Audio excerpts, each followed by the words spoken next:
Estamos nuevamente con ustedes. Esto es UPAO Noticias a través de Vivi UPAO TV. Son las 5:37, siempre en vivo. Vamos ahora a tener una importante entrevista con el decano del Colegio de Economistas en La Libertad, el señor Carlos Pastor.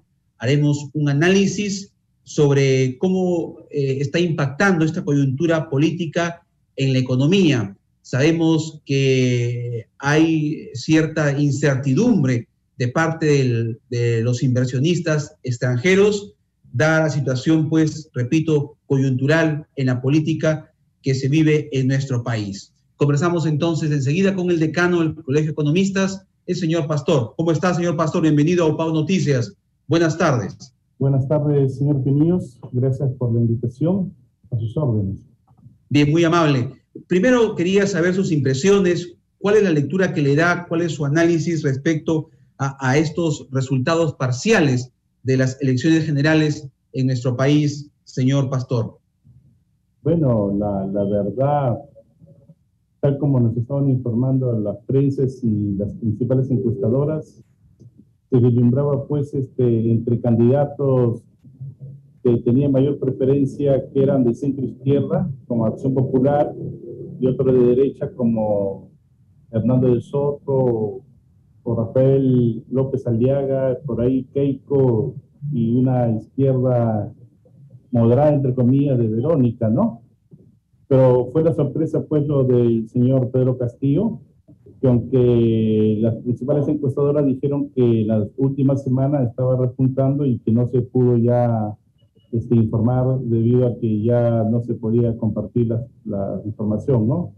Pero bueno, al margen de ello, lamentablemente vemos que es un voto de protesta en la zona más pobre del Perú, porque podemos ver de que el señor Pedro Castillo ha ganado pues en muchas regiones en las que se caracterizan por una característica rural y urbano marginal.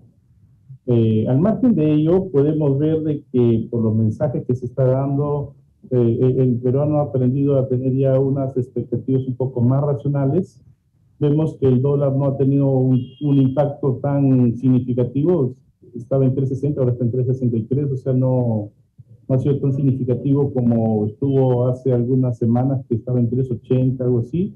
Y la bolsa de valores sigue ahí, pero con un ritmo bajo en el movimiento, pero ahí está, ¿no? Estamos a las expectativas, confiamos de que esto debe cambiar. El Perú ya ha pasado por situaciones difíciles y estamos preparados para afrontar lo que viene, y pienso que al margen de todo debemos tener un voto responsable, y los candidatos deben expresar muy bien cuáles son sus propuestas, y quienes apostamos por la libertad y la democracia tenemos que hacer cultura cívica para que en la segunda vuelta nuestro voto pueda ser un voto bien informado y un voto consciente pensando en el futuro de nuestro país. Muy bien. En ese contexto, justamente, señor Carlos Pastor, de un país que está ahorita muy golpeado a consecuencia de la pandemia, hay una crisis económica y eso todos lo percibimos en el día a día, personas que han perdido sus empleos, hay niveles de pobreza extrema que preocupan, y una respuesta o una evidencia de ello es justamente el respaldo que percibimos de estas clases olvidadas o marginadas de las zonas rurales, de la sierra de nuestro país. ¿Qué recomendaciones desde el punto de vista académico de un colegio profesional como el que usted representa, el Colegio de Economistas de La Libertad, tendrían que alinear en sus planes de gobierno estos dos candidatos que van a enfrentar la segunda vuelta para garantizar que vamos a ir justamente para una reactivación económica que necesitamos con mucha fuerza para los próximos 5 años en una situación tan difícil como la que atravesamos hoy en día por la pandemia, señor Pastor? Bueno, en primer lugar hay que tener en cuenta lo siguiente. Dentro de las políticas gubernamentales, estas tienen que estar alineadas en el equilibrio de la política fiscal y la política monetaria, para que se siga manteniendo la estabilidad económica que nuestro país ha logrado después de la crisis del fin de los años 80.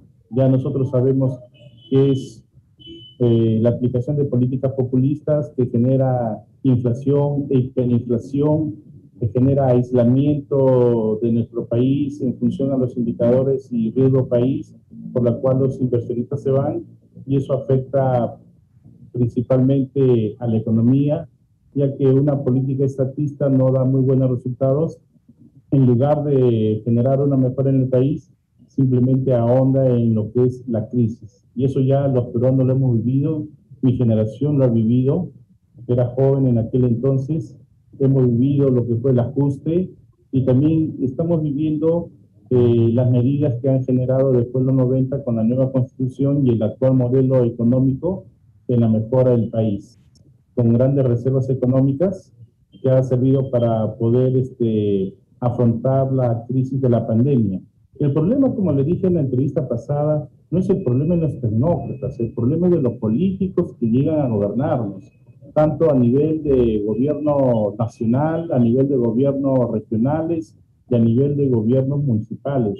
Porque si bien es cierto, hay todo un proceso de descentralización, se ha descentralizado el presupuesto público, pero lamentablemente, como vemos, ha primado en general, tanto en izquierda y derecha y todos, ha primado en algunos casos mucho las malas prácticas o corrupción y la incapacidad. Para mí no es de los técnicos, sino de los políticos, porque lamentablemente los políticos son los que dirigen toda la gestión pública, son los que gobiernan, y los técnicos, que muchos de ellos son cargos de confianza, se tienen que alinear a lo que ellos dicen. Y eso es algo que debe cambiar, nuestros políticos deben madurar, y los técnicos que son de planta, los que son de carrera, deben hacer también, tener una capacidad de poder negociar con sus superiores, sus alcaldes, gobernadores, titulares de pliegos, para que se pueda hacer una gestión adecuada, acorde a los grandes lineamientos que tiene el gobierno nacional, los sectores y los gobiernos locales municipales. En el papel todo está bonito, pero el problema es en la ejecución. Prueba de ello, por ejemplo, miren lo que estuvimos hablando la vez pasada, lo del fenómeno del Niño. Recién la quebrada ha salido ya la buena pro que va a ser a nivel de gobierno, después de 4 años. ¿Por qué? Díganos dónde está la causa de esa demora para que recién se efectúe ese contrato para poder habilitar las quebradas y evitemos las consecuencias de lo que son los desbordes producto del fenómeno del Niño. Y tanto así también las políticas para implementar luz, agua y desagüe en las zonas urbanas marginales y tanto en las zonas rurales de nuestra región y de todo el país.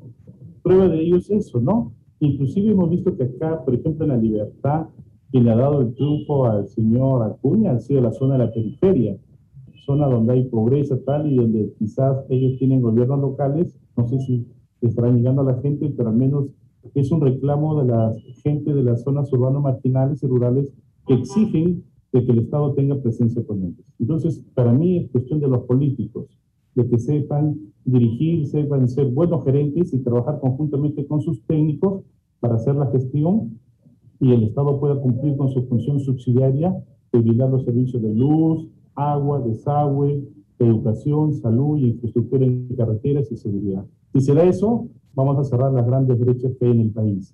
Y en el caso de las zonas andinas, ya no están con ese problema de las heladas y tantas otras cosas que siempre salen en estos tiempos, teniendo grandes presupuestos, Cajamarca, Cusco, etcétera, Puno, con grandes presupuestos y canon que reciben, porque esos gobernadores y esos alcaldes no han invertido, y que son, con el respeto de Dios, son gente también de izquierda, ¿eh? Entonces no podemos echarle solamente la culpa a la derecha, sino es problema de malos políticos que llegan a gobernar y son incapaces y muchas veces malas prácticas. Bien, es indudable que necesitamos, señor Pastor, para reactivar la economía, tener un sistema político que garantice, ¿no es cierto?, un país estable en lo que respecta a su gobernabilidad, para que garantice la inversión privada, que es tan importante, de capitales extranjeros que puedan apuntar al Perú para poder seguir invirtiendo, y que también eso obviamente se haga dentro de un contexto de lineamientos claros, transparentes, que beneficien al país. En esta segunda vuelta tenemos a 2 candidatos que ya los conocemos, al profesor Castillo, la señora Fujimori. Desde el punto de vista de la economía, ¿qué deberíamos esperar nosotros? ¿Qué deberían ellos de transmitir a los electores para poder tener una mejor visión de discernimiento y poder apuntar a sus propuestas políticas que deberían pues contribuir al desarrollo de la economía en el país? Bien, los inversionistas y la ciudadanía en general, ¿qué esperamos? Primero, que se respete la democracia, que se respete el Estado de Derecho y las reglas de juego, tanto para el inversionista local, el inversionista foráneo, sean transparentes y sean las adecuadas para que en buenas condiciones ellos puedan venir a invertir. Pero eso tiene que ir de la mano también desde el punto de vista económico con una buena política y respetar la independencia del Banco Central de Reserva para un buen manejo de su política monetaria y la independencia del Ministerio de Economía y Finanzas para el manejo de una buena política fiscal. A nivel de ingresos, gastos. Gastar en función de ingresos. Y como hemos visto en este tiempo de crisis, el gasto ha superado, entonces se ha ido pues al financiamiento a través de emisión de bonos y con la deuda externa. Pero eso también se debe ir manejando. Pero para evitar de que el ingreso caiga, lo que tiene que promover el nuevo gobierno que venga es la estabilidad, la confianza para promover más inversión, y si hay más inversión, habrá más empleo, y si hay más empleo, las familias tendrán ingreso, y si hay ingreso, se va a demandar bienes y servicios y las empresas van a vender lo que produce y sigue todo ese efecto multiplicador, tanto de la producción como de la cantidad de dinero en el mercado. Por lo tanto, va a haber un equilibrio entre el dinero y la producción, y por lo tanto va a haber un equilibrio entre la política fiscal y la política monetaria, y nuestro país va siendo sostenible de acuerdo a los últimos 25 años que estamos teniendo un éxito. Pero eso sí, hay que cerrar las brechas sociales, que es una exigencia. Muy bien, muchas gracias, señor Carlos Pastor, decano del Colegio de Economistas de La Libertad. Estuvimos analizando sobre la coyuntura política y qué tendrían en esta segunda vuelta que ofrecer los candidatos para poder tener la confianza que van a apostar pues por un plan de gobierno que ayude a reactivar la economía, garantizando pues la inversión extranjera bajo ciertos lineamientos que permitan, repito, fortalecer y reactivar la economía en nuestro país. Señor Pastor, muy amable, muchas gracias por estar en UPAO Noticias el día de hoy. Gracias, señor Pinilla, muy amable, a sus órdenes nuevamente. Muchas gracias. Vamos a ir a una pausa, son ya las 5:49. Regresamos en UPAO Noticias.